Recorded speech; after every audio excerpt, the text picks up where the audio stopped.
Sir? Yes. My resignation. Why? My baby.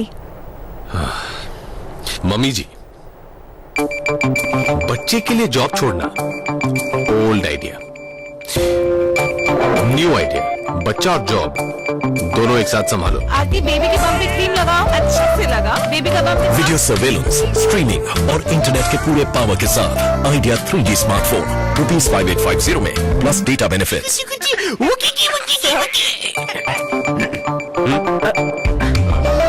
My baby. New idea.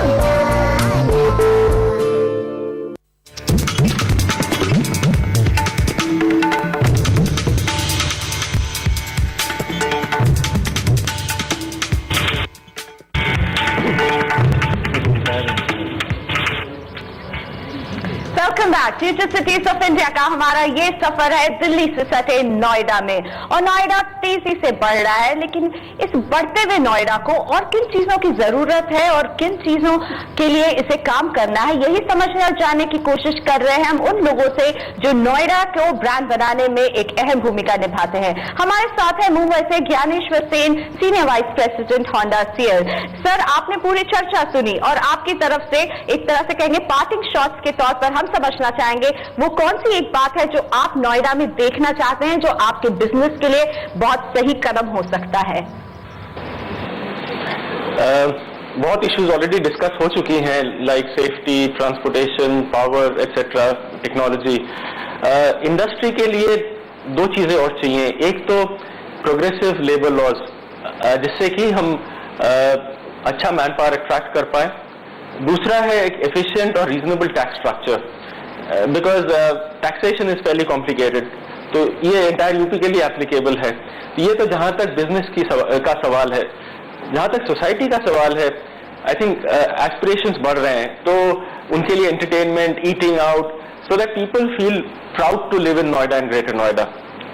I think these are some of the other things that we need to develop even further.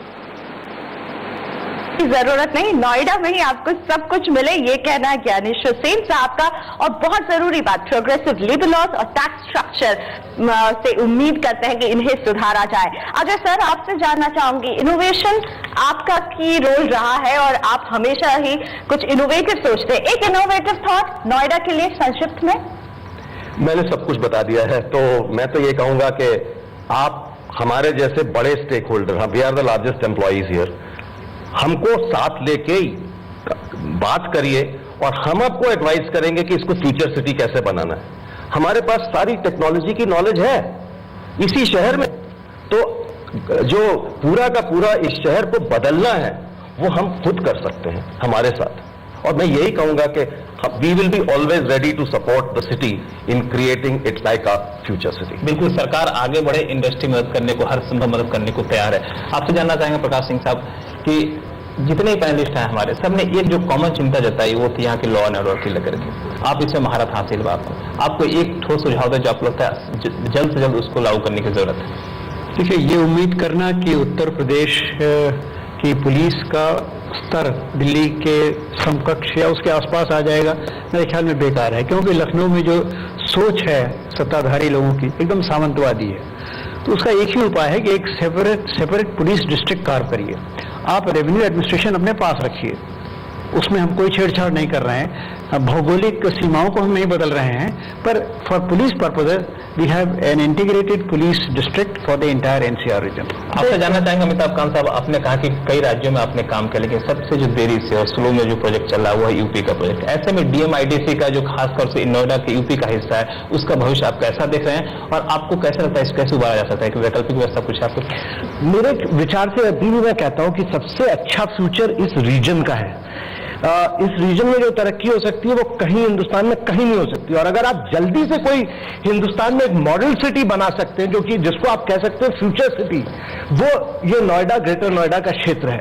इसमें मैंने technology की बात की, पर मेरे विचार से connectivity, transport connectivity, जिसमें मैं कहूंगा एयरपोर्ट कनेक्टिविटी, नया एयरपोर्ट जरूरी है यहाँ, बुराकी रेलवे स्टेशन का एक model multi modal transport system जहां मेट्रो, रेल सब मास रोड ट्रांसपोर्ट सब मिक्स कर जाए एक जगह। और तीसरा मेरे विचार से यहाँ इंट्रा सिटी ट्रांसपोर्ट सिस्टम की 65-70% लोग उस ट्रांसपोर्टेशन सिस्टम को यूज करके डेवलप चले, तो कनेक्टिविटी, एयर ट्रांसपोर्ट, बस कनेक्टिविटी एक साथ डेवलप होगी तो ये शहर बहुत आगे चलेगा। चलिए, बहुत शुक्रिया आप सभी का हमारी इस खास चर्चा में शामिल होने के लिए। और संजय जी, हम देख सकते हैं बहुत सारे इनोवेटिव आइडियाज निकल कर आ रहे हैं। यहाँ पर एक इंटीग्रेटेड टाउन की हम बात कर रहे हैं और ई गवर्नेंस की बात हो रही है। बहुत सारे आइडियाज हैं। इन सब आइडियाज के बीच में नोएडा का भविष्य बहुत ही सुरक्षित भी लग रहा है और बहुत ही उज्जवल लग रहा है।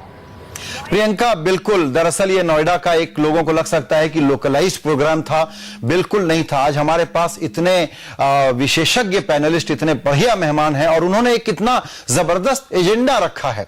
अफसोस की बात यह है, जब कहते हैं फ्यूचर प्लानिंग, जब कहते हैं इंटीग्रेटेड सिटी, जब कहते हैं कि वर्टिकल डिजाइन, ये वो अजनबी शब्द हैं जो हमारे पॉलिटिकल क्लास में, हमारे पॉलिटिकल लीडर्स में अभी तक समाये नहीं है। ये शब्द बोलने में वो हकलाएंगे, ये अफसोस की बात है। ये अफसोस की बात है कि पुलिसिंग का मसला हो या ई गवर्नेंस का मसला हो या ये सोचने की बात हो कि सर्विलियंस से कैसे रेवेन्यू कमाया जाए, जो हमारे मेहमानों ने सुझाव रखे, हमारा पॉलिटिकल क्लास इसको सुने, इसको समझने के लिए इन लोगों के पास जाए, पब्लिक के पास जाए और उसके समाधान लाने की कोशिश करे।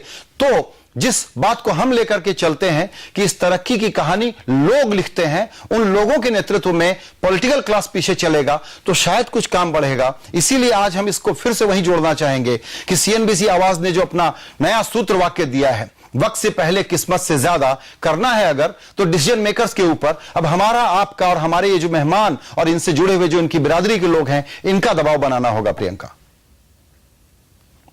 यानी नोएडा बन सकता है भविष्य का शहर, एक राजनीतिक इच्छा शक्ति की जरूरत है।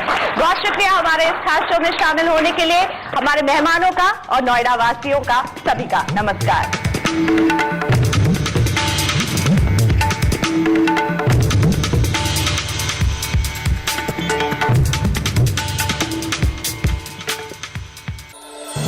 Presenting partner Supertech, yours for life.